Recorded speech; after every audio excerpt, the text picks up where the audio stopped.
me alegro mucho de haber vivido de que el Ateneo Republicano le haga un homenaje a la Segunda República en el 90 aniversario y que se recuerde la labor de las mujeres republicanas antifascistas. Muchas gracias por vuestra atención. ¡Bravo!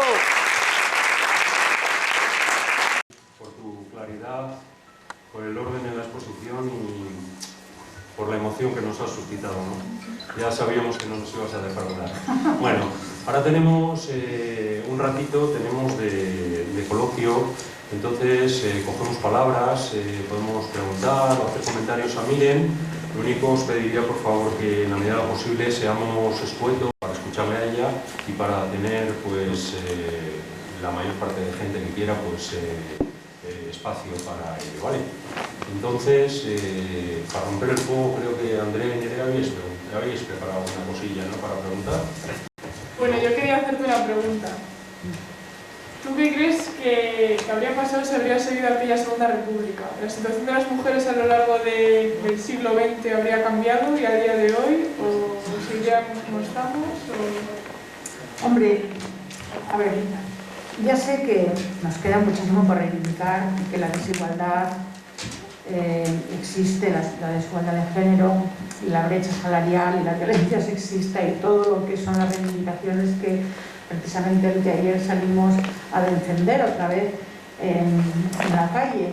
Pero tampoco podemos decir que todo es lo mismo y que la situación es igual. Es decir, la situación de las mujeres en los años 20 y 30 era muchísimo más dura. Un patriarcado, diríamos, muchísimo más riguroso, muchísimo más misógino. Ahora hay cosas que ya no nos caben en la cabeza, no nos cabe. Bueno, y de hecho nos escandalizamos en los países donde no hay derecho a la educación para las mujeres. Es decir, ¿qué habría cambiado si la Segunda República habría seguido desarrollando su legislación? Pues que efectivamente la modernización, la educación habría llegado antes y sobre todo no habría pasado 4 décadas, que se dice pronto, de un enorme sufrimiento. Tampoco todo el franquismo fue igual, las décadas, digamos, ¿no? Hubo décadas de castigo, hubo décadas de represión, hubo décadas de cierto aperturismo, hubo décadas de los años 60 y el final del franquismo de mucha lucha y de otras condiciones de las mujeres en términos de sometimiento y en términos de concebirse a sí mismas como sujetos de sus propias acciones. Es decir, pasaron cosas también en el franquismo, pero qué duda cabe que dejó una impronta de sometimiento en las mujeres muy importante, porque las mujeres fueron muy castigadas, muy humilladas por el hecho de ser modernas. Entonces, hasta mucho tiempo después, igual lo podemos corroborar aquí porque yo creo que estamos bastantes en la generación de los años 70, o sea, en los años 70 y 80 todavía el tema de la honradez, el tema de la sexualidad, el tema del pudor, tantas cosas han durado, ¿no? Hay estela de todo eso, es decir, que aunque cambie un régimen de un día para otro no se cambian las cosas. Entonces, yo creo que todo eso no habría pasado, que la sociedad habría sido más normal, más natural, más moderna y sobre todo más avanzada en términos de educación, con más posibilidades, ¿no? Aunque, como sabemos, digamos, la desigualdad y la opresión patriarcal tiene mucha capacidad de transformarse, ¿no?, y adaptarse a diferentes situaciones. Entonces, bueno, pues va cambiando, nosotras también, vamos denunciando, pero creo que sobre todo nuestras madres, nuestras abuelas, las que vivieron la guerra, la derrota y los años de franquismo y la represión franquista, no habrían tenido ese sufrimiento tan grande que tuvieron.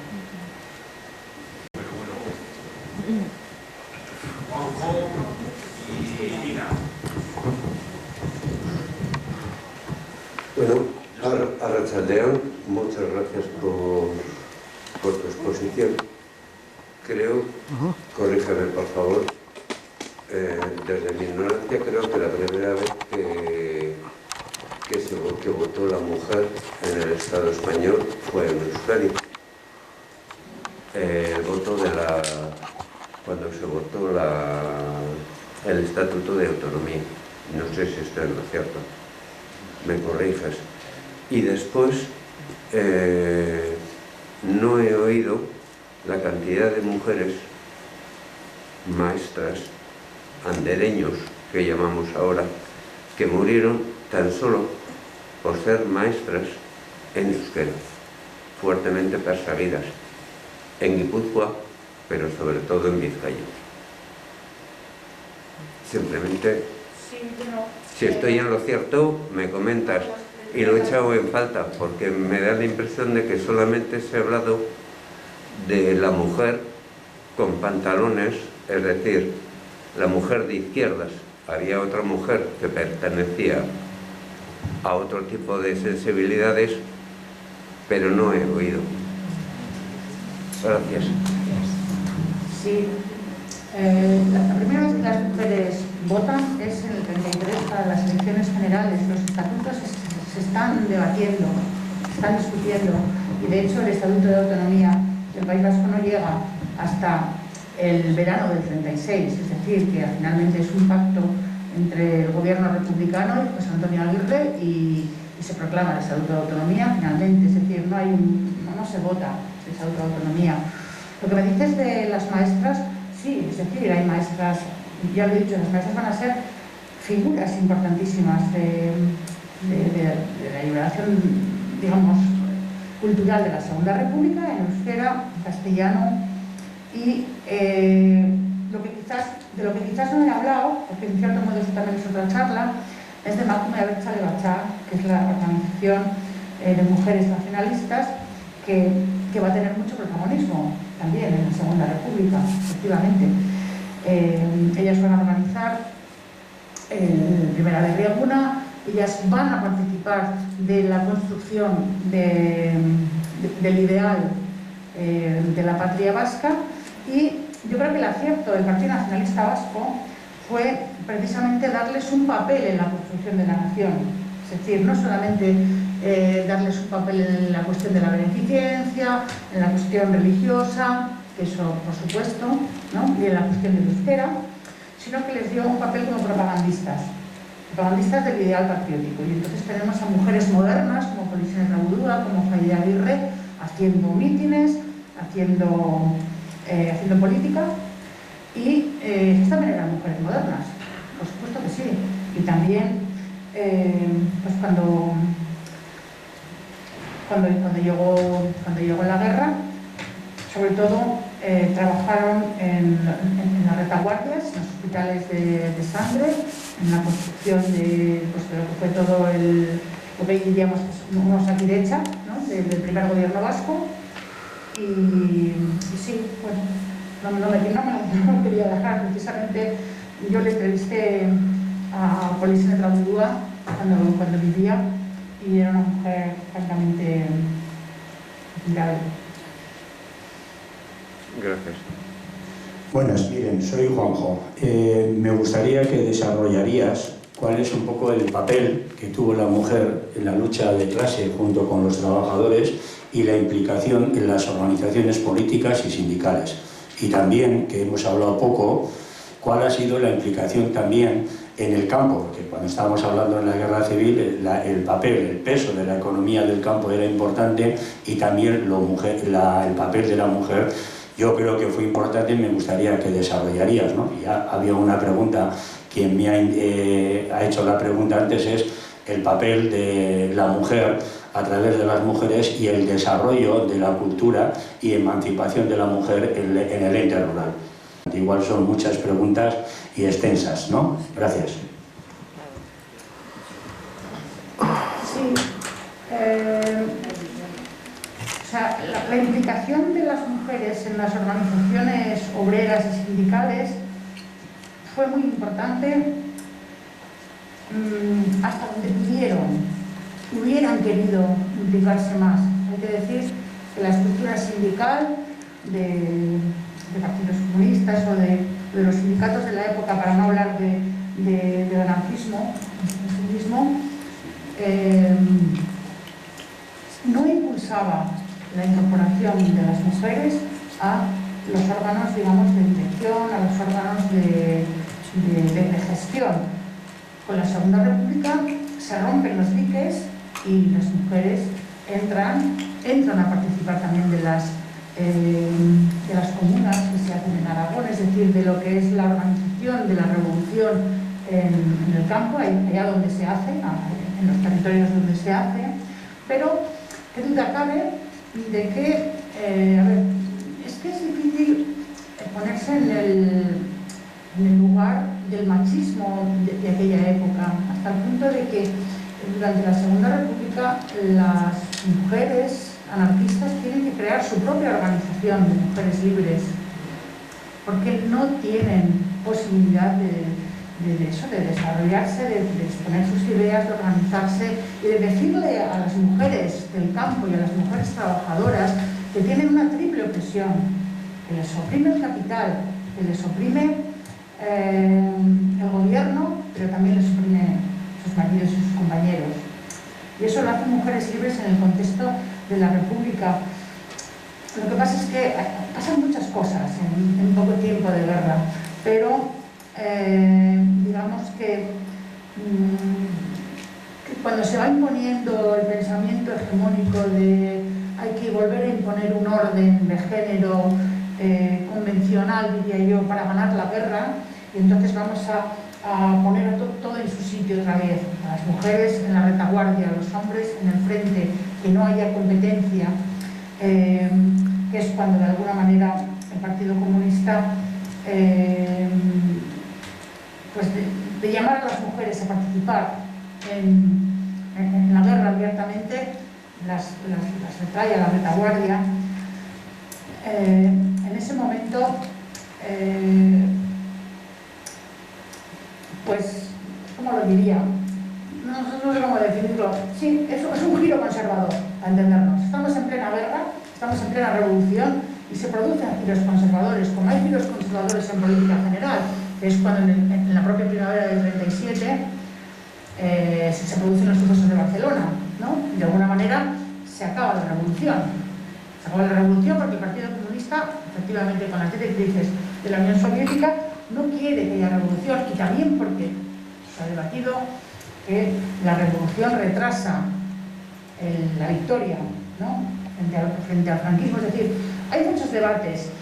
¿El papel de las mujeres?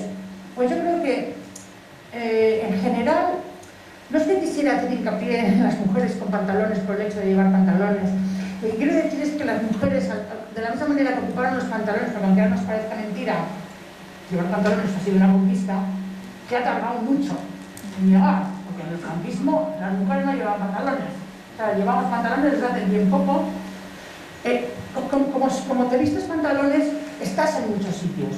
Y las mujeres yo creo que intentaron todos los escenarios posibles, sindicales, de partido, pero el momento era cerril en los partidos republicanos, era cerril, y lo demostraron por algo que no, al derecho al sufragio, era cerril en el Partido Comunista. A veces me pregunto cómo, yo escribí un artículo sobre Dolores Ibarruri, intentando encontrar el carácter viril de Dolores Ibarruri, porque hacerse dirigente de un partido obrero como el Partido Comunista, dirigido muy directamente desde la Unión Soviética, y ser una figura incontestablemente respetada, ¿no? Dentro del partido, me parece un milagro en el contexto de los años 30, la verdad. Bueno, como también fue un milagro la victoria de Clara Campoamor. Pero entonces era difícil, era muy difícil. Pero yo creo que eso, que se hicieron muchas cosas. Y las mujeres del campo, pues verdaderamente, las mujeres más explotadas de todas. Entonces yo creo que es en los contextos de revolución y de creación y de toma de tierras donde se producen experiencias más igualitarias.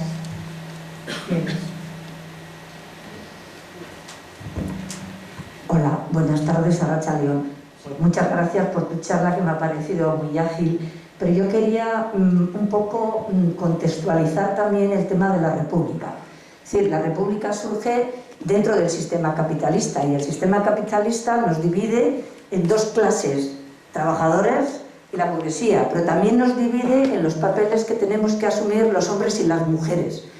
Con lo cual, es decir, además de que hay una opresión económica, hay una opresión cultural e ideológica, y esa, desde mi punto de vista, esa opresión del propio sistema capitalista que y patriarcal, es decir, influye en todos los estamentos, es decir, las personas que llegan a los estudios, que acceden a la universidad, tanto hombres como mujeres, es decir, son educados por y para el sistema capitalista. Entonces, ahí la República hay que analizarla también en un contexto donde hubo cuestiones que se pudieron hacer y otras cuestiones que era imposible que la República podría solucionar si no se cuestionaba el propio régimen capitalista, tanto a nivel económico como a nivel cultural e ideológico. Hay un tema también, y yo creo que la misoginia fue, estaba imperante en los partidos de derechas, por supuesto, pero también estaba imperante en los partidos de izquierda. Es decir, el Partido Socialista, el papel que tuvo Prieto, es decir, frente a Clara Campoamor, cuando le plantea que tiene que votar, y cuando Prieto quiere convencer me parece que fue otro compañero del Partido Socialista, que sea panadero, y le dice este hombre: yo he venido al Parlamento, es decir, a cuestionar todas las leyes y no voy a pastelear con la derecha, porque él sí estaba de acuerdo en conceder el voto para las mujeres, cosa que Prieto no. Y luego todas hemos conocido, porque algunas somos hijas de gente del Partido Comunista, y habrá nietas aquí de personas de aquella época que desde luego en sus casas eran totalmente patriarcales, y tuvimos que pelear con nuestros padres y con nuestras madres cuando quisimos salir. Entonces, quería mencionar un poco María Moliner. Yo, que soy del 52, desde luego en mis estudios ni me la mencionaron, a pesar de que hizo un diccionario que ya empezó a quitar, cuando se refería al hombre, en las definiciones, quitaba lo del hombre, quitaba el qué, y dio un papel interesante a las mujeres. Yo creo que deberíamos de reivindicar ese diccionario casi por encima del de la RAE, que creo que nos está costando bastante que introduzca el lenguaje inclusivo.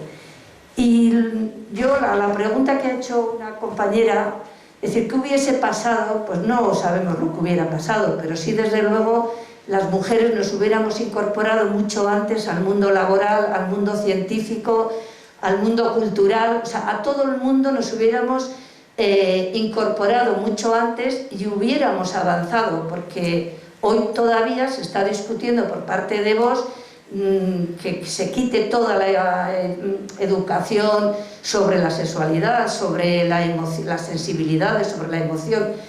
Entonces yo creo que hay que reivindicar los logros de la República, pero también tampoco hay que idealizarla, porque todavía seguimos en este sistema capitalista. Y luego, dentro de las mujeres, pues como entre todo, existe el feminismo, y hay feministas liberales, feministas conservadoras, o sea, que parece que es contradictorio con determinadas ideologías que se llamen feministas.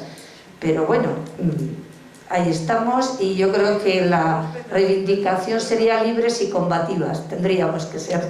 Nada más. Vale. Bueno, es que ricasco, Miren, pues serás del 80 y tantos, pero los de mucho antes tampoco sabíamos que había unas mujeres tan interesantes a las que estamos ahora mismo descubriendo, prácticamente. Eso primero. Y por otro lado, Juanjo ya ha tocado un poco lo que tenía en mente, pero toda esta historia del modernismo, que no sé si es muy ceñido, es muy amplio, cómo llegaba a los pueblos pequeñitos, aparte de las misiones pedagógicas que llegaban con la cultura que se podía llegar, que la República tenía en mente, y con la educación para niños y niñas en igualdad, para entendernos. ¿Cómo llegaba todo este boom de la modernidad que se movía en unos círculos, pues yo qué sé, en ciudades grandes, ¿no? Pues como Bilbao, o como Barcelona y Madrid y Sevilla y Valencia, ¿no? Podrían ser, pero esos pueblos pequeños de Castilla que no habían visto ni el tejado de su casa y que vivían muchos en chabolas y en el campo para poder subsistir, eso cómo afectaba, ¿no? A esas mujeres que también les afectó la República, y también, y no solamente la República, el franquismo les afectó.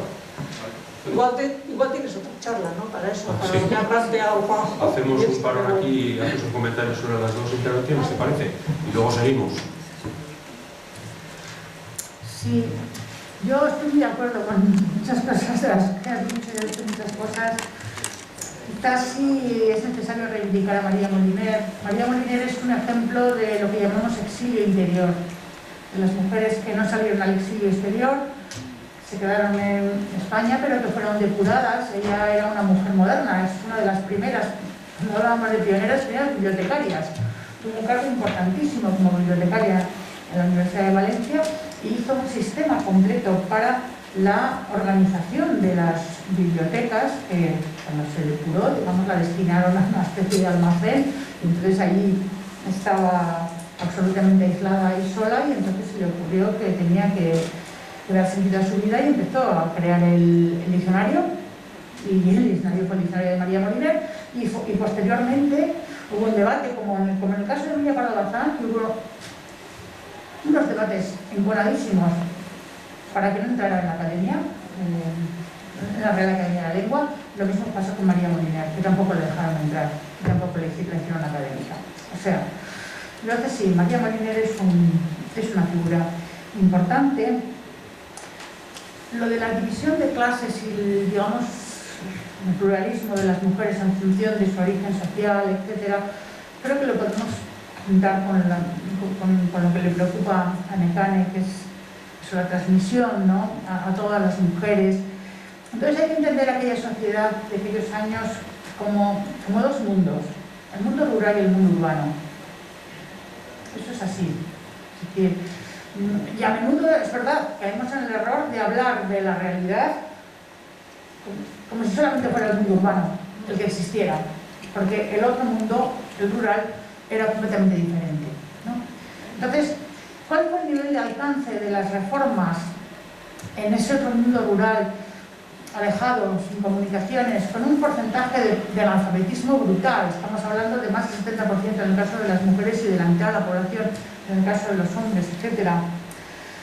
Pues yo creo que es muy difícil, porque también el recorrido de la República es breve, ¿no? Y además, como sabéis, hay muchos vaivenes políticos. En el 33 hay un gobierno de derechas que tumba de alguna manera la legislación republicana, en fin. Pero, pues, forma parte de la revolución de entreguerras. Es decir, la revolución de entreguerras y lo que inflama el fascismo y por lo que se crea el fascismo es porque no soportan lo que ellos denominan el concepto masas, las masas en la calle, el pueblo, la gente corriente. Entonces, si algo hizo la República, y fue además ejemplo, yo creo que a nivel occidental, y se demuestra con la llegada de los brigadistas, de gente que venía estimulada por lo que representaba la República, es que dio derechos, o sea, a la gente corriente. Si hay que hacer una definición sencilla de lo que fue la República, fue un régimen que entendió que la gente corriente tenía derechos. Así de claro. Entonces, luego, pues todas las crisis de la República, efectivamente, la ruptura de la coalición republicano-socialista, pues un drama que lleva a la victoria de las derechas, ¿no?, la división de la izquierda. Prieto, un energúmeno, pero a ver, el voto sale por el apoyo del Partido Socialista. Son los que votan los de las derechas y vota el Partido Socialista. En el movimiento obrero internacional y tradicionalmente ha habido siempre, digamos, dos corrientes de opinión, dos ambientes. Un ambiente muy igualitario, o sea, muy proclive a apoyar la igualdad entre hombres y mujeres, ¿no? Y eso lo que significaba es que apoyan también el trabajo de las mujeres. Y otra corriente que lo que reivindica de alguna manera es la dignidad obrera, reconstruyendo un tipo de familia y un tipo de estructura de hogar que la miseria de la industrialización les había arrebatado, y entonces su reivindicación fundamental es el salario familiar. El salario familiar es que a un hombre le paguen lo suficiente para que su mujer y sus hijos no tengan que salir al mercado de trabajo, que era la tónica en el siglo XIX, y construir hogares obreros. Esa corriente, que también ha sido mayoritaria, hay que estudiar, ¿no?, en los partidos, en los sindicatos, pero están presentes. Entonces depende dónde te encuentres y cuál te influencie, tu vida cambia, siendo también de la clase obrera, de mujer pobre, etcétera, ¿no? Entonces, no sé, es largo y denso y plural el desarrollo de las luchas de la gente corriente, de la gente pobre, del pueblo, pero bueno, pero creo que sí podemos decir que la República Burguesa, porque vale, es una república burguesa, es un gobierno liberal, fue un gobierno traído por las masas en la calle. Es la alegría de la República, es el pueblo tomando las calles, lo que proclama la República, y eso es precisamente lo que no puede soportar el fascismo, como tampoco lo puede soportar a las mujeres en las calles. Esas luchas colectivas, esas luchas que consiguen derechos, son las que enervan el fascismo, porque saben que son efectivas. Tenemos a José Mari, Maite, Nelson. Así mismo, sí. Hola, miren, bueno, nos has venido a contar, bueno, pues hacer un resumen apresurado de cosas tan complejas, con interés de hacer tantos matices, que yo te he visto, bueno, pues un poco, digamos, atropellada con esas ganas tuyas de contarnos un montón de cosas. Y estamos aquí todos muy a gusto, aprendiendo un montón. Bueno, pero yo lo único que quería era dar una idea de que en una situación de cambio como se estaba produciendo en los años 20 y los años 30, no se pueden dar saltos tan grandes. Y cuando se produce la guerra, que se ha venido a preguntar aquí, cómo hubo una especie de involución de papeles que se estaban trabajando, pero claro, en la guerra se produce una situación de emergencia tan grande que todo aquello que se estaba investigando, se estaba adelantando tal, no se puede hacer pruebas. En la guerra no se pueden hacer pruebas. ¿O no crees tú que, en fin, en la guerra no se puede dejar las cosas a, bueno, lo decidimos en asamblea, no sabemos si tenemos que ir a amarnos en las trincheras o coger el fusil, etcétera? O sea, todas esas cuestiones hay que dejarlas a un lado. Aquí es una cuestión tan dramática que en la guerra hay que tomar muy en consideración ese hecho, ¿o no crees tú? Que no se puede de alguna manera tratar las circunstancias de la guerra como en tiempos de paz. Es decir, el modelo de mujer y el modelo de relaciones se pueden seguir manteniendo en las mismas. Es decir, se puede hacer la seducción en las trincheras, como se hacía en la paz, etcétera, etcétera. Pregunto. Hola, mire, muchas gracias por tu charla, muy interesante. Y yo ahora es que necesito expresar mi indignación, mi rabia, mi dolor por el trato que se da en este país a Clara Campoamor. Porque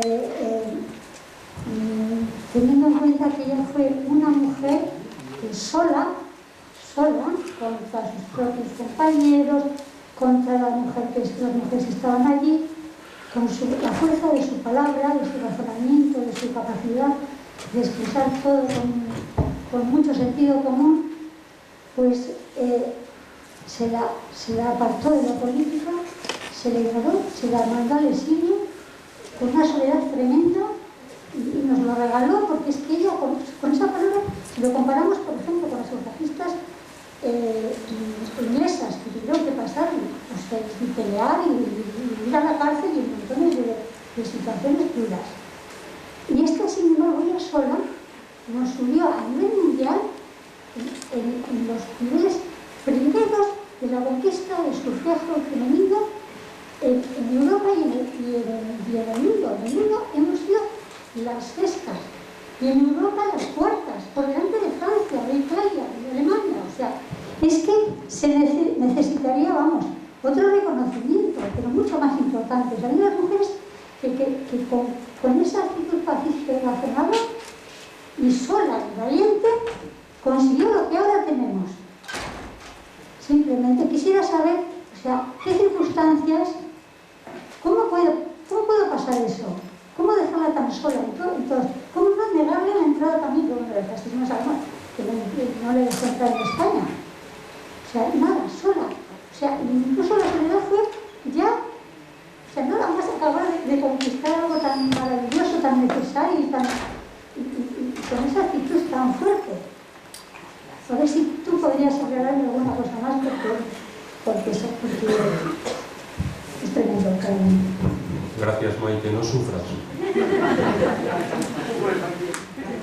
Bueno, lo de Clara Campoamor es que no tiene mucha explicación. De hecho, ella, para explicarse a sí misma lo que le había pasado, escribió un libro que recomiendo, que es El voto, mi pecado mortal. Es decir, haber conseguido el voto ha sido mi pecado mortal, nunca se me ha perdonado. Franco nunca le perdonó, fíjate que no tenía cultura política, que estaba ya, no era representativa de un partido político republicano, ni nada, estaba sola en el exilio y nunca le dejó volver, ¿no? Murió en Ginebra. Es decir, pues es que solamente te lo puedes explicar, pues, o da la medida de la misoginia de la época, del rigor del patriarcado, del desprecio a las mujeres, de las dificultades enormes que había para conseguir nada. Entonces, solo te lo puedes explicar por ahí. Sobre lo que dices tú, José Mari, pues eso sería muy complicado meterse en qué habría que haber hecho en el contexto de la guerra. Pero lo que se constata en el estudio de las diferentes guerras, la Primera Guerra Mundial, la Segunda Guerra Mundial, la Guerra Civil, etc., es que la guerra, dentro del contexto trágico y dramático que hay un derrumbe de los órdenes, del orden político, del orden social y del orden de género también. Lo hay. Y entonces, dentro de esa tragedia, hay muchísima más libertad. De repente las mujeres lo ven, lo viven, lo experimentan, lo practican y hacen cosas que nunca habían estado permitidas para ellas. Por eso, después de las guerras, lo que hay suele ser una presión brutal para la imposición, otra vez, del orden de género y para que las mujeres vuelvan a sus tareas, vuelvan al hogar, vuelvan a lo que tienen que ser, y también esa generación de mujeres que ha participado en la guerra no se deja. No se deja porque las cosas pueden cambiar, pero no se puede volver atrás. Es decir, lo que se ha vivido, lo que se ha experimentado es definitivo. Entonces, pues eso, en los años 20 tenemos el fenómeno de las mujeres modernas en todo el contexto europeo. En realidad no es algo que surge en España, es algo que está viviéndose en todo el contexto europeo. Pero sí es verdad que la presión para volver a restablecer el orden de los géneros es brutal, y lo fue también después de la Segunda Guerra Mundial. En realidad no sabemos. Si pensamos en la Segunda Guerra Mundial, la que pensamos que fue una guerra de hombres. Y fue la guerra donde más han participado las mujeres de todos los gobiernos y de todos los frentes en las guerras. El gobierno norteamericano, el gobierno británico, del francés, bueno, del francés, en la retaguardia, no, en la resistencia francesa, para no hablar de la Unión Soviética. Hay un libro interesantísimo que también os recomiendo, que es de la Nobel ucraniana Alexandra Alexievich, que es La guerra no tiene nombre de mujer, que es sobre la experiencia. Ella entrevista a mujeres sobre la experiencia del frente de guerra en la Unión Soviética. Es impresionante. Es decir, que cuando acaba la guerra se vuelve a ocultar, se estigmatiza incluso a las mujeres que han participado en la guerra porque han hecho labores de hombre, porque normalmente el corsé que se quiere poner, pensad como eran los años 50 en el propio Estados Unidos, ¿no? El Doris Day reinando en sus cocinas. Entonces hay que ver esto siempre como, no sé, no cíclico, la historia no se repite, pero sí con un movimiento pendular, cosas que van y cosas que vienen. Estamos en un momento de mucha liberalización, pero puede rebotar y volver a haber un cuestionamiento, es decir, lo veo así más el funcionamiento. Pero la guerra es un desorden, y en el desorden, pues muchas mujeres tienen la oportunidad de hacer cosas que en la vida corriente no tendrían. Vale, nos quedan 10 minutos. Tenemos Palmira y Nelson de palabras y a ver cómo andamos. Yo pienso que no se ha hablado aquí nada de la Iglesia. Y la Iglesia ha tenido mucho que ver en el retroceso de las mujeres en este país. Pero mucho. Y no hemos dicho nada de eso. Pero aquí ha habido, por el hambre que cogían los hijos, las monjas han tenido mucho que ver para darles de comer a cambio de que tendrían que ir a misa, de que tenían que hacer esto. Es que han trabajado mucho después de la guerra, las monjas y los frailes, aprovechando el hambre y aprovechando todo, y han creado mucha miseria. Crearon mucha miseria y mucho retroceso a la mujer, porque luego la Iglesia ha tenido mucho que ver en la falta de avances en todo tipo sobre la mujer. Sí, realmente, o sea, todo lo que hemos contado esta tarde, la Iglesia lo vivió, bueno, y el mundo conservador, las derechas, la Iglesia incluida, como una amenaza brutal al orden que ellos defendían y lucharon. O sea, el activismo de los grupos femeninos, pero también de los masculinos contra la Segunda República se empezó a gestar inmediatamente, en el 31, luego efectivamente ganaron en el 33, pero esto es curioso. Por ejemplo, las mujeres católicas y de derechas fueron muy activas para las elecciones del 33, pero una vez que consiguieron el gobierno, se desactivaron. Pensaron, o sea, realmente ellas eran, digamos, consecuentes con la idea de que ellas no tenían que hacer ni estar en el mundo público, ni hacer política, ni hacer activismo. Entonces, como ya tenían el gobierno de la República y ya lo iban a reorientar en un sentido de derechas, se retiran. ¿Cuándo vuelven? Con la victoria del Frente Popular. Se vuelven hiperactivas, una vez más, y además surge Falange. Surge Falange, que también va cogiendo fuerza, y ya se hace una organización muy poderosa durante la guerra. Entonces, pues ¿qué te voy a contar? Luego ya viene el franquismo, y el franquismo es el nacionalcatolicismo, es decir, es la construcción de una sociedad con sus propias leyes de orden y mando.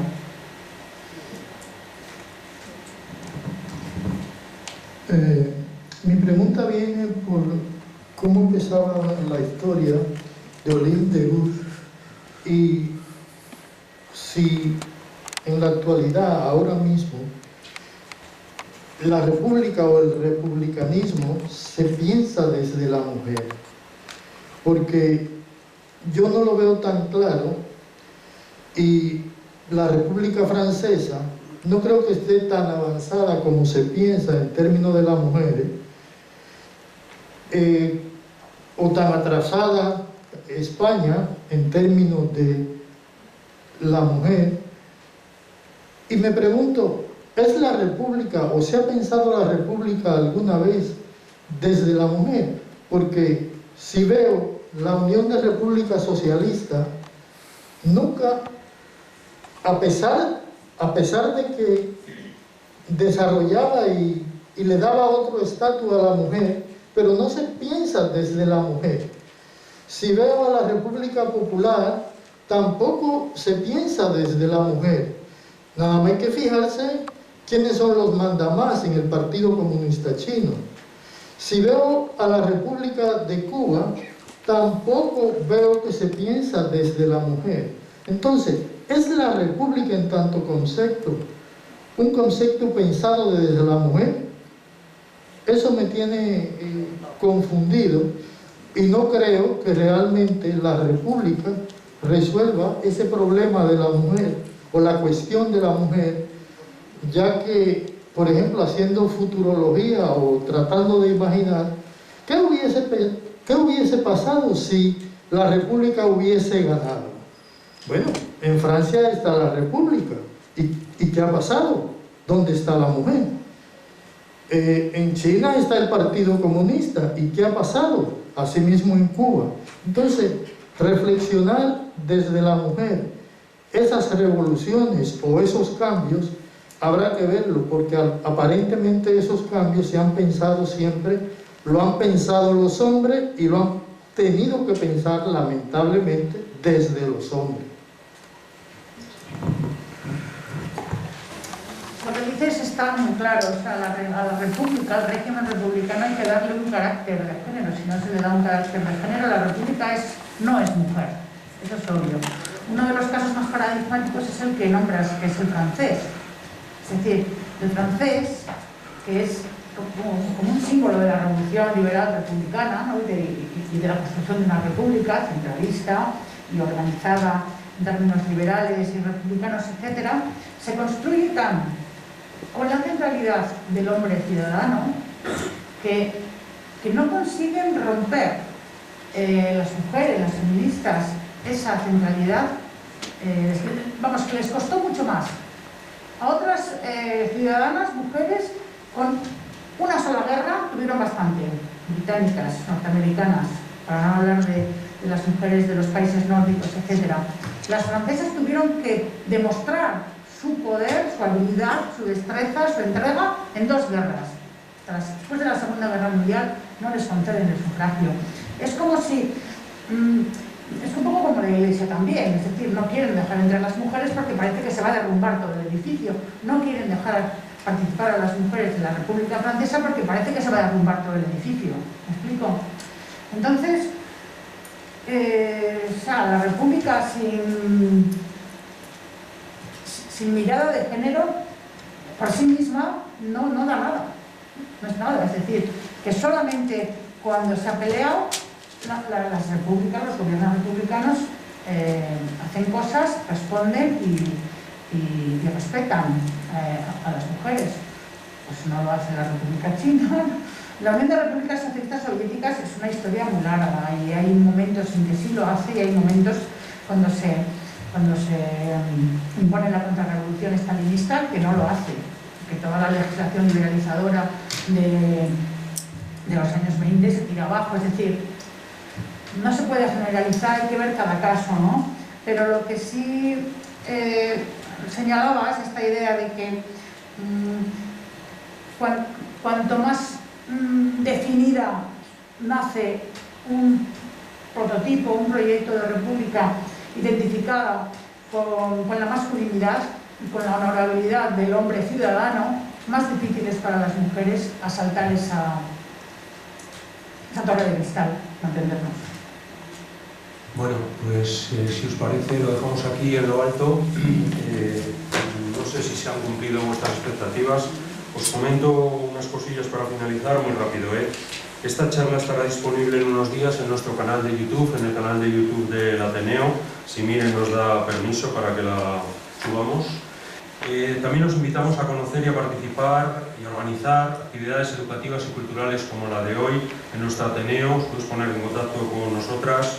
Y finalmente, pues tenemos que salir en orden. Recordamos las medidas sanitarias, distancia, mascarilla y todo eso. Muchas gracias por venir y ya tenéis